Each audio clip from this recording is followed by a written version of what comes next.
जय हिंद दोस्तों, स्वागत है आपका अपने YouTube channel paramilitary news Hindi में। और आप देख रहे हैं paramilitary news Hindi daily update, जहां हम बात करते हैं बीते 24 घंटे में केंद्र अर्धसैनिक बल के महत्वपूर्ण खबरों का। चलिए आज की बड़ी खबर से शुरुआत करते हैं। और सबसे पहले सबसे बड़ी खबर नीट एग्जाम को लेकर आ रही है, जहां पर अब नीट एग्जाम में सीआरपीएफ और सीएसएफ की नियुक्ति की जा रही है। नीट यूजी 2026 पेपर लीक विवाद के बाद अब केंद्र सरकार कोई जोखिम लेने के मूड में नहीं है। गृह मंत्रालय ने 21 जून को होने वाले री एग्जाम परीक्षा के लिए सीआरपीएफ और सीएसएफ को बड़ी जिम्मेदारी सौंपी है। मेडिकल प्रवेश परीक्षा के प्रश्न पत्रों और ओएमआर सीट की सुरक्षा के लिए 2 स्तरीय सुरक्षा व्यवस्था लागू की गई है। अहमदाबाद और हैदराबाद के हब से लेकर परीक्षा केंद्रों तक पूरे ट्रांसपोर्ट नेटवर्क पर सीएपीएफ जवान तैनात रहेंगे। एयरपोर्ट, हेलीपैड और संवेदनशील स्थानों पर विशेष निगरानी रखी जाएगी। इतना ही नहीं, प्रश्न पत्र ले जाने वाले एयरक्राफ्ट और हेलीकॉप्टर में भी सुरक्षाकर्मी साथ मौजूद रहेंगे।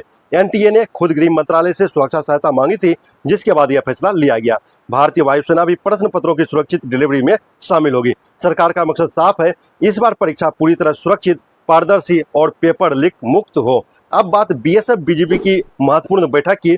दिल्ली में आयोजित बीएसएफ और बॉर्डर गार्ड बांग्लादेश यानी बीजीबी की डीजी लेवल बैठक में भारत बांग्लादेश सीमा से जुड़े कई अहम मुद्दों पर चर्चा हुई। 4 दिन चली इस बैठक में अवैध घुसपैठ, मानव तस्करी, हथियारों और ड्रग्स की स्मगलिंग जैसे मामलों पर विशेष फोकस रहा। दोनों देशों की सेनाओं ने सीमा पर शांति बनाए रखने और ट्रांस बॉर्डर अपराधों पर जीरो टॉलरेंस नीति जारी रखने पर सहमति जताई। हाल के दिनों में सीमा पर कई ऐसे मामले सामने आए थे जहां कथित बांग्लादेशी नागरिकों को बॉर्डर पार भेजने को लेकर बीएसएफ और बीजीबी के बीच तनाव की स्थिति बनी थी। कुछ स्थानों पर पत्थरबाजी की भी घटनाएं रिपोर्ट में आई थी। बैठक में सीमा पर बेहतर समन्वय, रियल टाइम इंटेलिजेंस शेयरिंग और संयुक्त गश्त बढ़ाने पर भी जोर दिया गया। भारत की ओर से बीएसएफ के डीजी श्री प्रवीण कुमार और बांग्लादेश की ओर से BGB DG major general Mohammad Ashfur Zaman Siddiqui ने बैठक का नेतृत्व किया। अब खबर अमरनाथ यात्रा की, जहां पर हाई लेवल सुरक्षा मीटिंग जारी है। सीआरपीएफ के महानिदेशक श्री जीपी सिंह दिल्ली पहुंचे, जहां उन्होंने केंद्रीय गृह मंत्री अमित शाह के साथ अमरनाथ यात्रा की सुरक्षा तैयारियों को लेकर होने वाले अहम बैठक में हिस्सा लिया। इस हाई लेवल मीटिंग में राष्ट्रीय सुरक्षा सलाहकार, जम्मू कश्मीर के उपराज्यपाल, सेना प्रमुख और कई वरिष्ठ अधिकारी भी शामिल हुए। बैठक में यात्रा मार्ग की सुरक्षा, आतंकवाद विरोधी तैयारियों, तीर्थ यात्रियों की सुरक्षा व्यवस्था और संवेदनशील इलाकों में तैनाती को लेकर समीक्षा की गई। हर साल लाखों श्रद्धालु अमरनाथ यात्रा में शामिल होते हैं, इसलिए सुरक्षा एजेंसियां इस बार भी किसी प्रकार की चूक नहीं चाहती है। अब एक बहुत बड़ी खबर बीएसएफ की पेंशन अदालत को लेकर आ रही है। बीएसएफ अपने पूर्व जवानों और परिवार पेंशनरों के लिए 16 जून 2026 को 73वां नेशनल वाइड पेंशन अदालत आयोजित करने जा रहा है। यह कार्यक्रम frontier headquarter BSF south Bengal, Rajarhat, Kolkata में आयोजित होगा। खास बात यह है कि यह पेंशन अदालत हाइब्रिड मोड में आयोजित किया जाएगा, यानी लोग व्यक्तिगत रूप से या वीडियो कॉन्फ्रेंसिंग के माध्यम से भी जुड़ सकेंगे। इस पल का उद्देश्य पेंशन से जुड़ी शिकायतों का तेजी से समाधान करना और पूर्व कर्मियों को बेहतर सहायता देना है। बीएसएफ ने संपर्क के लिए फोन नंबर, ईमेल और वेबएक्स लिंक भी जारी किया है, ताकि ज्यादा से ज्यादा पेंशनर इसका लाभ उठा सके। अब बात आईटीबीपी की, जहां पर आईआईटी मद्रास में ड्रोन ट्रेनिंग को लेकर एक महत्वपूर्ण फैसला लिया गया। आईटीबीपी के हाई एल्टीट्यूड ड्रोन प्रोजेक्ट में आईआईटी मद्रास से जुड़े स्टार्टअप थुंगा एरोस्पेस सबसे कम बोली लगाने वाली कंपनी बनकर सामने आई है।